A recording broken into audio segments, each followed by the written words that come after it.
बिस्मिल्लाहिर्रहमानिर्रहीम, अस्सलाम वालेकुम। Welcome back to my channel. कैसे हैं आप सब? उम्मीद करती हूँ कि आप लोग सब खैरियत से होंगे। आज आप लोगों के साथ शेयर करने जा रही हूँ कोई किसी डेज़र्ट रेसिपी जिसे आप मिनटों में बना के तैयार कर सकते हैं। अगर आपको लेट नाइट मीठा खाने की क्रेविंग हो तो ये एक परफेक्ट मज़ेदार सी रेसिपी है जो कि आप लोगों के साथ शेयर कर रही हूँ। तो रेसिपी वीडियो अच्छी लगे तो इसको लाइक शेयर ज़रूर कीजिएगा। तो चलिए बनाना स्टार्ट करते हैं इस रेसिपी को। इस रेसिपी को बनाने के लिए सबसे पहले तो एक खुला पैन ले लेंगे जिसमें हम डालेंगे घी 2 टेबल स्पून। फ्लेम को ऑन कर दिया है मैंने। अब हम डालेंगे इसके अंदर बटर, जो कि सॉल्टेड बटर का मैं इस्तेमाल कर रही हूँ 1 टेबल स्पून। अगर आपके पास अनसॉल्टेड बटर हो तो आप इसके अंदर थोड़ी सी चुटकी नमक की डाल लीजिएगा, बहुत ही अच्छा इस पर टेस्ट आएगा। तो इसको मेल्ट कर लेंगे हम। तो देखें हमारा बटर मेल्ट हो गया है। तो इसमें हम डालेंगे 2 ब्रेड के स्लाइसेस। तो मैं इसको डायरेक्ट डाल रही हूँ इस तरह से। और अब हम इसको हल्की आंच पे हल्का सा गोल्डन ब्राउन होने देंगे। जब तक ये हमारे गोल्डन ब्राउन होते हैं टोस्ट, आ जाते हैं नेक्स्ट स्टेप की तरफ। तो मैंने यहाँ पे 1/4 कप मलाई ले ली है। आप क्रीम का इस्तेमाल भी कर सकते हैं। इसमें हम डालेंगे 4 टेबल स्पून मिल्क पाउडर। तो ये मैंने शामिल कर दिया है। इसको डाल के अच्छे से मिक्स कर लेंगे और इस तैयार किए हुए मिक्सचर को हम लगाएंगे ब्रेड के ऊपर। तो चेक कर लेते हैं ब्रेड के स्लाइसेस को। एक तरफ से इसको पकते हुए तकरीबन 2 मिनट गुजर चुके हैं। तो इसको पलट लेंगे। तो देखें गोल्डन से हो गए हैं, क्रिस्पी से हो गए हैं ये टोस्ट। तो दूसरी साइड से भी हम इसको पकने देंगे। अब हम इसके ऊपर लगा देते हैं ये तैयार किया हुआ मिक्सचर मलाई का और दूध का। ये अच्छे से हम अप्लाई कर देंगे उसके ऊपर। अब इस स्प्रेड को लगा देने के बाद हम दूसरे ब्रेड के स्लाइस को इसके ऊपर रखेंगे, कवर कर देंगे इसे इस तरह से। और ये देखें बिल्कुल क्रिस्पी से टोस्ट हो चुके हैं हमारे। अच्छा जी, अब हम इसमें डालेंगे दूध। तो टोटल 1.5 कप दूध जाएगा इसके अंदर। तो ये आधा कप दूध डाल रही हूँ मैं इसके अंदर। फ्लेम को हम थोड़ा सा बढ़ा देंगे अब और इसको हम पकने देंगे। थोड़ा सा गाढ़ा कर लेंगे दूध को ब्रेड के स्लाइसेस के साथ। तो आप लोग मेरी इस रेसिपी को भी कहाँ से वॉच कर रहे हैं अपने प्रेफरेंस ज़रूर दीजिएगा कमेंट सेक्शन में। तो देखें दूध उबलना स्टार्ट हो गया है। अब हम इस दूध को डालेंगे ब्रेड के ऊपर इस तरह से। तो देखें बिल्कुल गाढ़ा गाढ़ा दूध होना स्टार्ट हो गया है, मलाई सी आ रही है इसके अंदर। तो इसको हम डालते चले जाएंगे ब्रेड के ऊपर और इसको हम थोड़ा सा गाढ़ा कर लेंगे। तो जब तक ये दूध हमारा ना उबल रहा है, पक रहा है, इसके ऊपर साथ ही हम डाल देते हैं चीनी, जो कि जाएगी 2 टेबल स्पून। चीनी आप कम या ज़्यादा अपने टेस्ट के अकॉर्डिंग डाल सकते हैं। चीनी डाल देने के बाद इसको मज़ीद ऊपर डालते जाएंगे हम मिक्सचर को। अब ये मिक्सचर हमारा मज़ीद गाढ़ा हो रहा है। तो इसमें हम डाल देते हैं 1 कप और दूध। तो 1.5 कप दूध का इस्तेमाल किया है टोटल इस रेसिपी को बनाने के लिए। अब मैंने ले लिया है vanilla custard powder 1 table spoon. ये डाल देते हैं दूध के अंदर और ये ठंडा उबला हुआ दूध है, इसको डाल के मिक्स कर लेंगे हम। और मिक्स कर लेने के बाद इस तैयार किए हुए मिक्सचर को ना डालेंगे हम इस ब्रेड के स्लाइसेस के ऊपर। तो ये देखें हमारा मिक्सचर बिल्कुल गाढ़ा सा हो गया है, रबड़ी जैसा दूध बन चुका है। तो इसके ऊपर हम डाल देते हैं इस तैयार किए हुए कस्टर्ड के मिक्सचर को। अच्छा जी, कस्टर्ड मिक्सचर डालते वक्त फ्लेम को मैंने थोड़ा सा हल्का कर दिया है और ये सारा मिक्सचर मैंने डाल दिया है। अब हल्के हाथों से मिक्स करते जाएंगे और इस तैयार किए हुए कस्टर्ड को हम डालते चले जाएंगे इस ब्रेड के ऊपर। तो ये देखें हल्का हल्का सा गाढ़ा होना स्टार्ट हो जाएगा। तो फ्लेम को हमने हल्का ही रखना है, हल्की आंच पे ये सारा स्टेप करेंगे।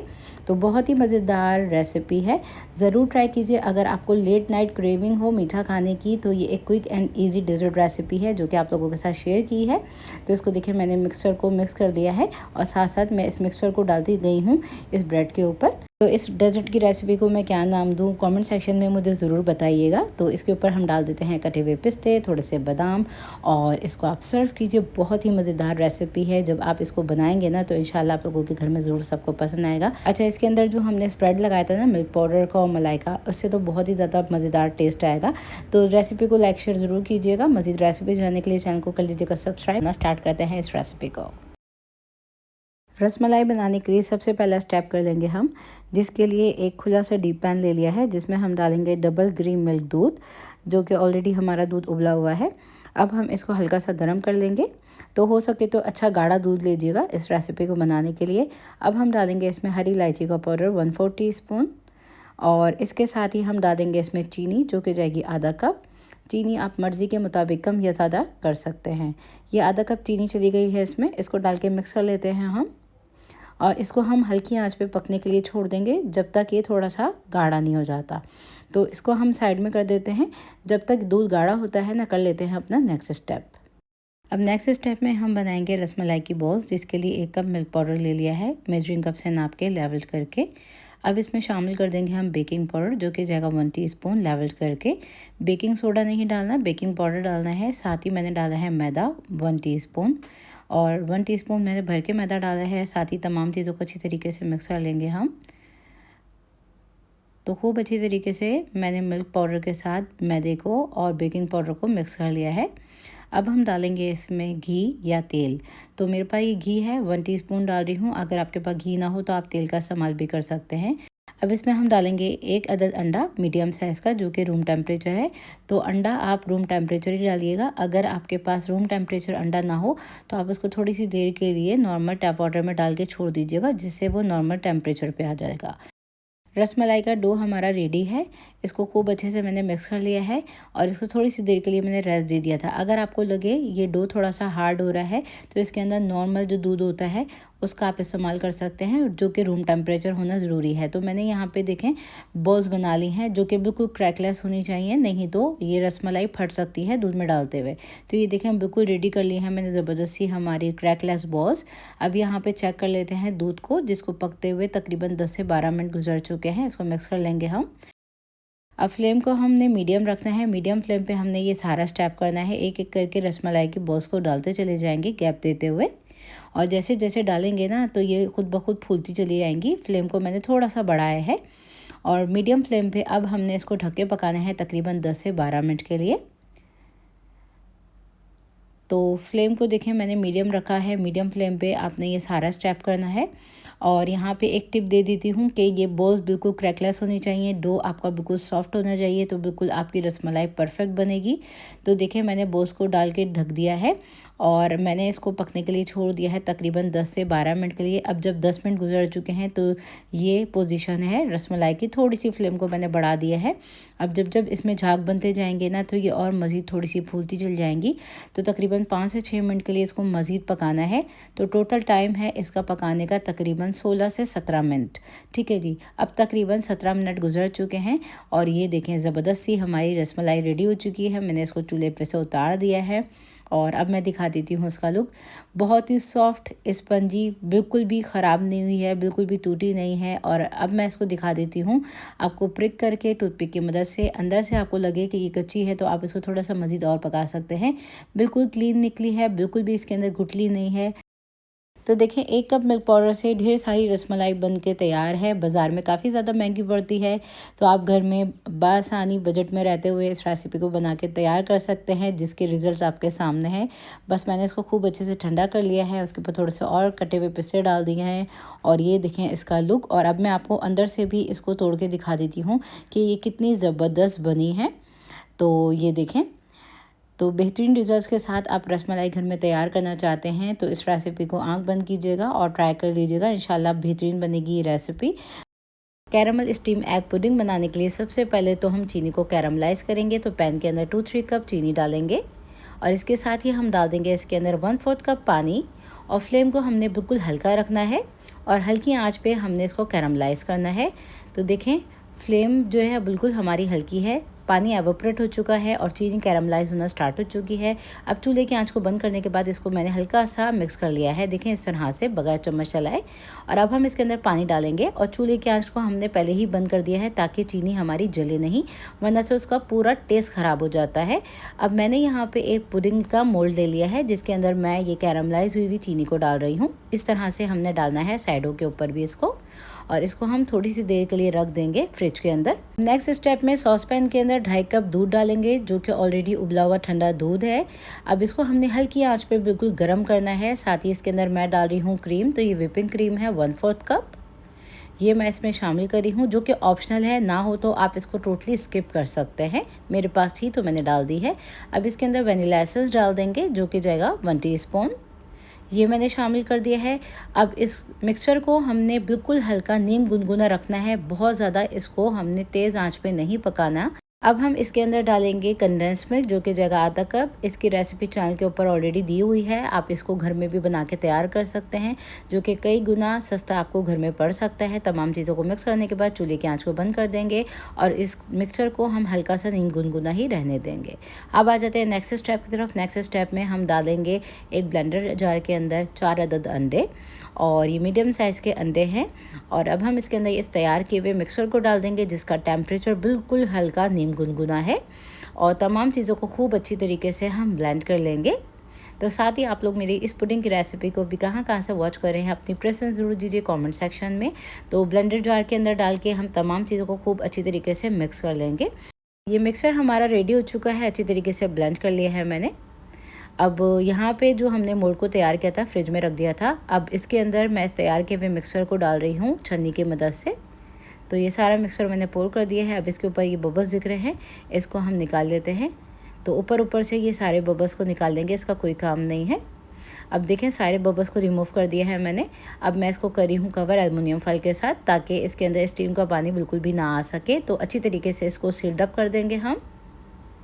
को सिक्योरली सील्ड कर दिया है। अब नेक्स्ट स्टेप में मैंने यहाँ पे एक पॉट ले लिया है, जिसके अंदर मैंने ये इस तरह की जाली ले ली है, जो कि थोड़े से स्टैंड वाली जाली है। इसके अंदर गर्म पानी डाल देंगे हम, तकरीबन आधा लीटर। पानी डाल लेने के बाद मोल्ड को हम बीच में रखेंगे इस तरह से, और इसको कवर कर देंगे और 1.5 घंटे के लिए इसको पकने के लिए छोड़ देंगे, बिल्कुल हल्की आँच पे। तो 1.5 घंटे के बाद हम इसको चेक करेंगे। तकरीबन 1.5 घंटा गुजर चुका है, तो चेक कर लेते हैं पुडिंग को। तो काफ़ी ज़्यादा स्टीम है इसके अंदर, तो बहुत ही ध्यान से आपने मोल्ड को निकालना है। तो मोल्ड को निकाल लेते हैं हम, और मोल्ड को निकालने के बाद एल्युमिनियम फॉइल को बहुत ही ध्यान से हमने रिमूव करना है। अब देखिए ज़बरदस्त सी हमारी पुडिंग रेडी हो चुकी है। जब इसमें से स्टीम निकल गई है, तो इसको मैं कवर करी हूँ सीलिंग शीट के साथ, और इसको हम तकरीबन 2 से 3 घंटे के लिए फ्रिज में रखेंगे, ताकि ये अच्छे से सेट हो जाए। अब तकरीबन 2 से 3 घंटे गुजर चुके हैं, इसको मैंने फ्रिज में रख दिया था ठंडा करने के लिए। अब हम इसको डिमोल्ड कर लेंगे, और डिमोल्ड करने के बाद देख सकते हैं आप कुछ इस तरह की ये शक्ल में आ चुकी है। इसका एक्सेस वाटर मैंने डिस्कार्ड कर दिया है, और ये देखें हम इसको कट कर रहे हैं, तो मुंह में जाए तो घुल जाए। तो ज़रूर ट्राई कीजिएगा मेरी इस रेसिपी को, और इसका फीडबैक लाजमी शेयर कीजिएगा। बच्चे और बूढ़े सभी को पसंद आने वाली है रेसिपी। तो इस रेसिपी को बनाने के लिए 1/3 कप चावल ले लिए हैं, जो कि टूटे हुए चावल हैं, और इसको अच्छी तरीके से मैंने वॉश कर लेने के बाद भिगो दिया था तकरीबन 1 घंटे के लिए, ताकि ये बिल्कुल सॉफ्ट हो जाए। जब ये सॉफ्ट हो गए हैं, तो आधा हम निकाल लेते हैं ब्लेंडर जार के अंदर। आधे चावलों की हम पेस्ट बनाएंगे, और आधे को हम हाथों से क्रश करके इस्तेमाल करेंगे। तो देखिए मैंने ब्लेंडर जार के अंदर 4 टेबल स्पून डाल दिए हैं, और ये जो चावल है इसका पानी डिस्कार्ड करके हाथों से हम क्रश कर लेंगे इसको, और इसका हम इस्तेमाल करेंगे। साथ ही हमने ब्लेंडर जार के अंदर जो ये डाले हैं चावल, इसके साथ मैंने डाले हैं 3 टेबल स्पून काजू, और थोड़ा सा पानी डाल के हम इसकी एक पेस्ट तैयार कर लेंगे। तो इसके अंदर आधा कप मैंने पानी डाल दिया है, और पानी डाल लेने के बाद इसकी पेस्ट तैयार करके इसको साइड में कर देते हैं। नेक्स्ट स्टेप में मैंने यहाँ पे खुली सी मोटी तले की कढ़ाई ले ली है, जिसके अंदर 1.5 लीटर दूध डालेंगे, और दूध को अच्छे से हम गर्म कर लेंगे। दूध ऑलरेडी हमारा उबला हुआ है, और जब ये दूध हमारा थोड़ा सा गर्म हो गया है, तो इसमें हम डाल देंगे टूटे हुए भीगे हुए चावल, जिनको मैंने हाथों से मज़ीद क्रश कर लिया है। ये डाल रही हूँ मैं। इसको डाल लेने के बाद मिक्स करेंगे हम। तकरीबन 10 से 15 मिनट के लिए इसको पकने के लिए छोड़ देंगे हम। अब चावल डाल लेने के बाद इसको मीडियम टू लो फ्लेम पे मैंने पकने के लिए छोड़ दिया है। तो तकरीबन जब 10 से 15 मिनट गुजर चुके हैं, तो कुछ इस शक्ल में ये खीर आ चुकी है, और चावल हमारे बिल्कुल गल चुके हैं। अब हम डाल देते हैं इसके अंदर ब्लेंड किए हुए काजू और चावलों की पेस्ट। इसको डाल लेने के बाद मिक्स कर लेंगे। साइडों से स्क्रैप करते जाएंगे, और लगातार चलाते हुए इसको हमने गाढ़ा करना है। अब तकरीबन आधा घंटा गुजर चुका है, इसको लगातार चलाते हुए मैं मिक्स करती जा रही हूँ, और ये खीर बिल्कुल क्रीमी सी टेक्सचर में आ चुकी है। और अब हम इस पॉइंट पे डालेंगे इसके अंदर चीनी, जो कि जाएगी आधा कप। चीनी आप कम या ज़्यादा अपने टेस्ट के अकॉर्डिंग डाल सकते हैं। चीनी के साथ ही हम इसके अंदर डालेंगे क्रश की हुई हरी इलायची। तो तकरीबन ½ टी स्पून के आसपास ये मैंने शामिल कर दी है कुटी हुई इलायची। अब इस खीर को और फ्लेवरफुल बनाने के लिए इसमें डालेंगे केवड़ा वाटर। तो मेरे पास ये केवड़ा कॉन्सेंट्रेट ड्रॉप है, जो कि मैंने एक ही ड्रॉप शामिल किया है। अगर आपके पास केवड़ा एसेंस हो तो 1 टीस्पून शामिल कर सकते हैं। इसको डाल के खूब अच्छे से मिक्स करेंगे। अब जैसी ही चीनी हमारी थोड़ी सी पक गई है, तो देखिए कंसिस्टेंसी रनी हो चुकी है। चीनी पकने के बाद थोड़ा सा पानी छोड़ती है, तो आप देख सकते हैं इसकी कंसिस्टेंसी। अब इस पॉइंट पर हम डाल देंगे इसके अंदर डेसिकेटेड कोकोनट, जो कि 2 टेबल स्पून मैंने शामिल कर दिया है। साथ ही इसके अंदर हम डालेंगे कंडेंस मिल्क, जो कि 1/3 कप मैंने शामिल कर दिया है। इसको डाल के मिक्स कर लेते हैं हम। तो साथ ही आप लोग मेरी इस मज़ेदार सी खीर की रेसिपी को कहाँ से वॉच कर रहे हैं अपने प्रेफरेंस ज़रूर दिया कीजिए कमेंट सेक्शन में। तो खीर को खूब अच्छी तरीके से मैंने मिक्स कर लिया है और मिक्स कर लेने के बाद अब हम चूल्हे की आंच को कर देंगे बंद। जब हम इसको बंद कर देंगे तो इसकी कंसिस्टेंसी थोड़ी सी और गाढ़ी हो जाएगी, तो इसको मज़ीद हमने गाढ़ा नहीं करना। अब देखें चूल्हे की आंच को मैंने बंद कर दिया था और केक की कंसिस्टेंसी आप देख सकते हैं ठंडा होने के बाद कुछ इस तरह की हो चुकी है। अब हम डालेंगे इसके अंदर मैंगो प्यूरे। तो ये मैंने ले लिए थे 2 मैंगो जिसकी मैंने प्यूरी तैयार कर ली थी। ये 1 कप पूरा है, ये मैंने शामिल कर दिया है। इसको डाल के मिक्स कर लेते हैं हम। और मैंगो प्योरी डालने के बाद इसकी कंसिस्टेंसी देखें कुछ रनी सी हो चुकी है। अब इस खीर को और मज़ेदार बनाने के लिए इसके अंदर हम डालेंगे क्रीम। तो ये 1/3 कप क्रीम मैंने ले ली है, टेट्रा पैक थिक क्रीम है। अगर घर की उतरी हुई जो मलाई होती है वो हो तो वो भी आप इसमें डाल सकते हैं। इसको डाल के खूब अच्छी तरीके से कर लेते हैं हम मिक्स और बस हम इसको डिश आउट कर लेंगे। इसको ठंडा ठंडा सर्व कीजिए, बहुत ही मज़ेदार ये बनती है। तो इसको आप ठंडा ठंडा सर्व कीजिए और जैसे चाहें तो आप इसको कर सकते हैं डेकोरेट। तो मैंने इसको एक डिश के अंदर निकाल लिया है। अब इसको डेकोरेट करने के लिए मैं इसके ऊपर डाल रही हूँ कोकोनट फ्लेक्स, जो कि ईज़िली आपको मिल जाते हैं मार्केट में। ये मुंह में आते हुए बड़े मज़े के लगते हैं और इस पुडिंग का बड़ा ही मज़ेदार फ्लेवर आएगा जब आप इसके ऊपर ये चंक्स डालेंगे। अब साथ ही मैं इसके ऊपर डाल रही हूँ मैंगो के कटे हुए चंक्स और साथ ही इसके अंदर डालेंगे हम थोड़े से कटे हुए पिस्ते, थोड़े से बादाम। बहुत ही टेस्टफुल रेसिपी है, आप इसको दावतों में बनाइए, इंशाल्लाह आप लोगों के घर में ज़रूर ये सबको पसंद आएगी। ट्राई करने के बाद इसका फीडबैक लाजमी शेयर कीजिएगा। रेसिपी वीडियो अच्छी लगी हो तो उसको लाइक शेयर ज़रूर कीजिएगा। मज़ीद रेसिपीज़ जानने के लिए मेरे इस चैनल को ज़रूर से कर लीजिएगा सब्सक्राइब। तो फिर मुलाकात होती है एक और नई रेसिपी वीडियो के साथ। जब तक के लिए अपना बहुत ज़्यादा ख्याल रखिएगा। अल्लाह हाफिज़।